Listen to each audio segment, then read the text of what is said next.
You know what's fascinating? Language learning is like building a house from scratch. You start with a foundation of simple greetings and end up constructing entire conversations. Today we're exploring how that process actually works. Well, that's such an interesting way to look at it.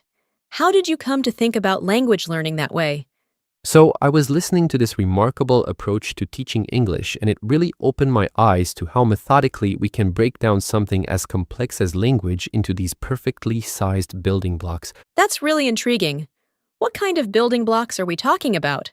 Well, imagine starting with just hello and good morning. These universal greetings that transcend cultures. From there, you build up to expressing how you're feeling, then counting, telling time. It's like watching a child discover language all over again. You know what's fascinating about that? The way those simple greetings actually carry different cultural weights in different languages. Exactly, right. And what really caught my attention was how they structured these lessons to mirror natural human interaction. You start with how are you? And build up to expressing preferences like I like pizza or I drink coffee. That reminds me of the way children naturally acquire language.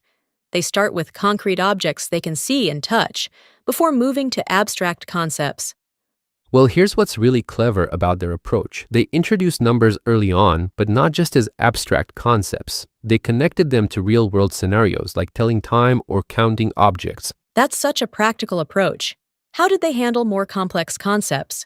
So they did something really brilliant. They broke down daily activities into these manageable chunks. Instead of overwhelming learners with complex grammar, they started with simple phrases like I wake up at 7 or I go to work at 9. Well, that's actually quite sophisticated when you think about it. They're teaching time, numbers, and activities all at once, without making it feel overwhelming. And here's what really struck me. They used this natural progression where each new concept built on the previous ones. By the time they got to food and drinks, learners already had the foundation to say I like or I want. That's fascinating. It's like they're creating a language web rather than just a linear progression.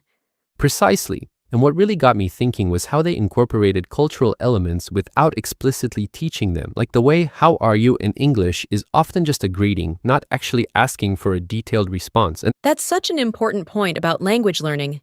It's not just about the words, but about how they're used in context. well, speaking of context, they did this amazing thing where they taught the days of the week by connecting them to activities. So it wasn't just memorizing Monday through Sunday, it was understanding how these words fit into your daily life. That's really clever. It makes the learning immediately applicable to real situations. And here's another fascinating aspect. They use repetition strategically, but not in a boring way. They'd introduce a concept, practice it in isolation, then immediately incorporate it into natural conversation. You know what's interesting about that approach? It mirrors how our brains actually form new neural pathways when learning. Exactly right, and they took it even further by building these little scenarios. Like teaching objects wasn't just listing chair, table, book, it was creating mini stories like I have a book or the book is on the table. That's really bringing the language to life, making it dynamic rather than static.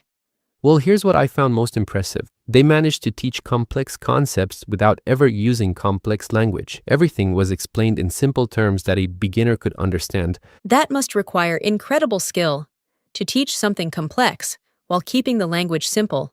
It really does. And you know what else they did brilliantly? They incorporated natural pauses for practice, giving learners time to actually use what they were learning instead of just passively listening. That active participation is so crucial for language acquisition, isn't it? Absolutely right. And they structured these practice sessions in this really clever way where they'd build up from individual words to complete sentences. So by the end, learners could actually have a basic conversation. That's such a confidence builder for new language learners. And speaking of confidence, they did this remarkable thing where they celebrated every attempt at speaking. There was no focus on perfect pronunciation or grammar. It was all about communication. That's so important for keeping learners motivated and engaged.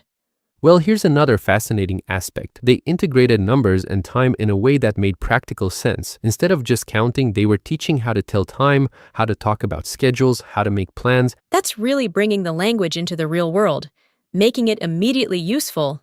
Exactly. And they did this brilliant thing where they taught food vocabulary alongside likes and dislikes, so learners could immediately express their preferences and make choices in restaurants. That must be so empowering for new language learners, being able to order their own food right away. Well, that's just it. Everything was designed to give learners these small wins, these moments of success that keep them motivated to continue learning. You know, this whole approach really challenges our traditional notions of language education. It really does, and here's what I think is most revolutionary about it. They treated language learning not as an academic exercise, but as a tool for human connection. That's such a powerful shift in perspective. And you know what really brings it all together? The way they ended with this practice conversation that incorporated everything they taught. It showed learners how all these pieces fit together in real communication. That must be so satisfying for learners, seeing how far they've come in just one lesson.